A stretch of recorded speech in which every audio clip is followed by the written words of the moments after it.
Lewotobi laki-laki Kabupaten Flores Timur kembali erupsi. Kini naik status menjadi level awas.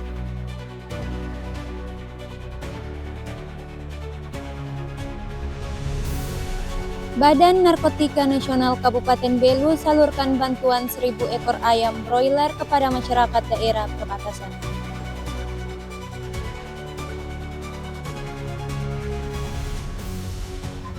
Gereja Santo Aloysius Gonzaga Haikiesak merayakan ulang tahun yang ketiga dengan berbagai jenis perlombaan.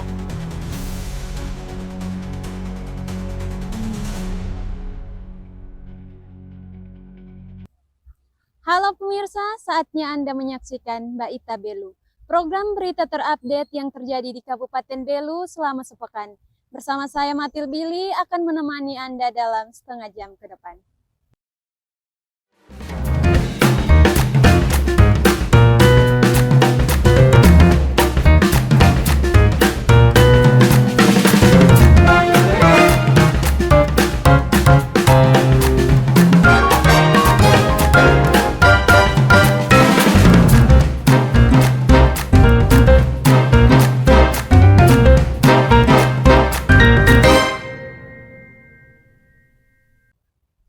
Status gunung api Lewotobi laki-laki di Flores Timur resmi dinaikkan ke level 4 atau awas. Letusan erupsi disertai awan panas dalam kolom abu setinggi lebih dari 11.000 meter mengancam wilayah sekitarnya. Berikut informasi selengkapnya untuk Anda.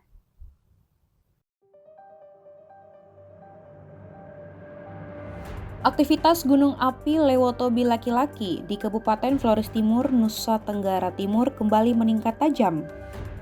Pusat Vulkanologi dan Mitigasi Bencana Geologi resmi meningkatkan status gunung tersebut dari level 3 siaga menjadi level 4 atau awas.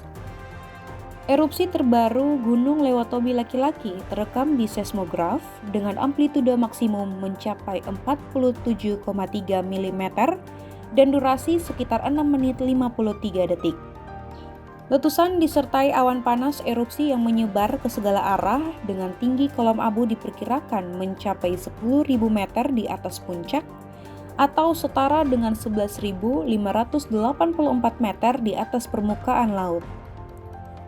Kolom abu teramati berwarna kelabu dengan intensitas tebal mengarah ke utara, timur laut, timur, tenggara, selatan, barat daya, barat, hingga barat lautan. Kebutuhan bahan pokok di pasar tradisional Atambua mengalami perubahan harga yang signifikan. Kenaikan harga sembako ini menjadi keluhan bagi para pedagang karena kurangnya daya beli masyarakat.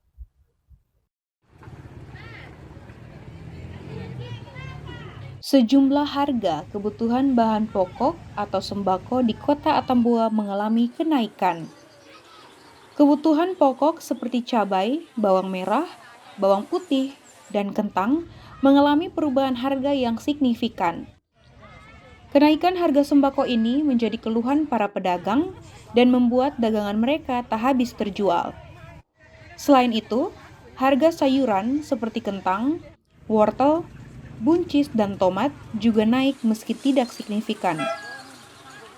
Salah satu penjual di Pasar Baru Atambua, Yuliana Tomitnopo mengungkapkan, harga sembako mengalami kenaikan di akhir bulan Mei sampai bulan Juni.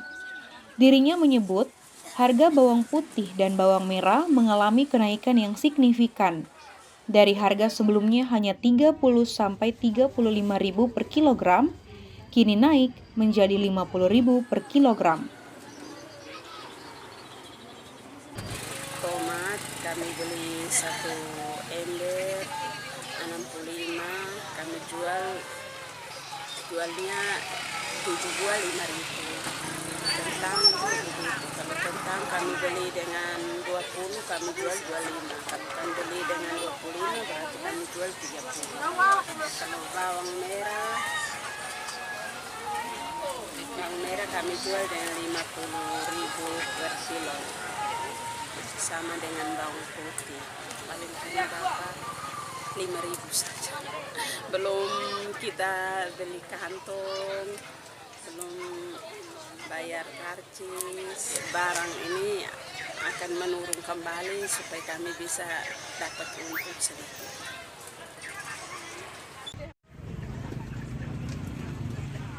Yuliana berharap agar konsumen dapat mengerti terkait kenaikan harga bahan pokok dan adanya perhatian dari pemerintah agar terus berupaya meningkatkan kesejahteraan masyarakat di tengah kenaikan harga sembako yang semakin tinggi. Dari Belu, tim liputan Atambua TV melaporkan.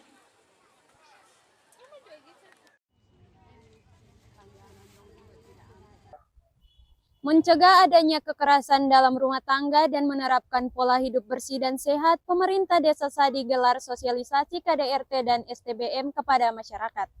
Kegiatan digelar di Aula Kantor Desa Sadi, Jumat 20 Juni 2025.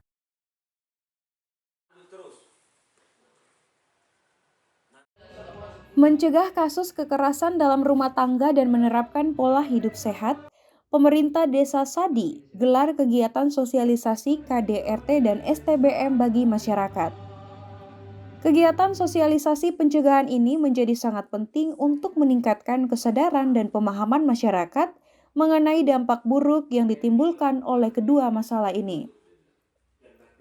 Kasus kekerasan dalam rumah tangga masih menjadi masalah yang serius di Indonesia. Kekerasan yang dilakukan dapat bersifat kekerasan fisik, kekerasan mental, dan juga psikis yang cukup serius hingga mengakibatkan korban jiwa. Kepala Bidang Pemberdayaan Masyarakat dan Desa Kabupaten Belu, Yosep Taolin, menegaskan agar masyarakat dapat memahami dan menciptakan keharmonisan baik dalam keluarga maupun lingkungan sekitar. Dan sosialisasi KDRT, kekerasan dalam rumah tangga, yang mana selama ini yang kita lihat kan lebih kepada bapak-bapak, kekerasan terhadap mama atau terhadap anak atau terhadap perempuan. Tetapi yang kita lihat ini melihat dari pencegahan. Apa yang harus dicegah untuk sehingga tidak terjadi kekerasan dalam rumah tangga. Kemudian lebih menghargai sesama gender. Karena namanya kekerasan dalam rumah tangga ini kan bukan cuma kekerasan fisik, tapi kekerasan mental juga kita lihat. Kemudian satu hal lagi, memanfaatkan media. Memanfaatkan media ini kan penting. Sedikit-sedikit ada persoalan dalam rumah tangga mulai angkat di media.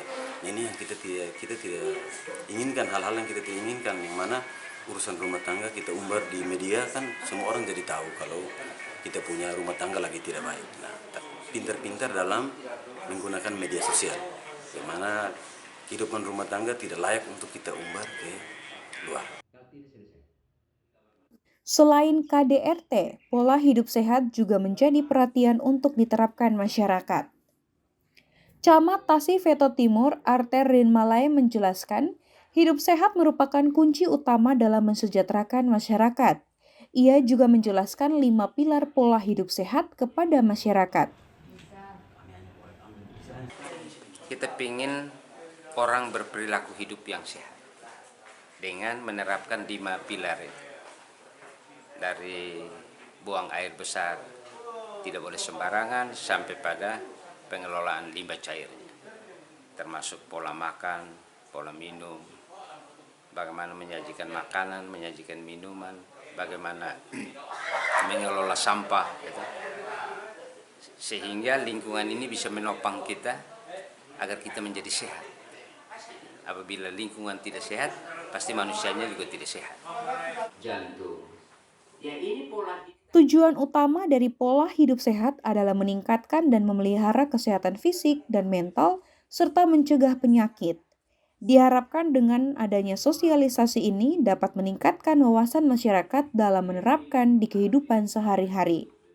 Dari Belu, tim liputan Atambua TV melaporkan.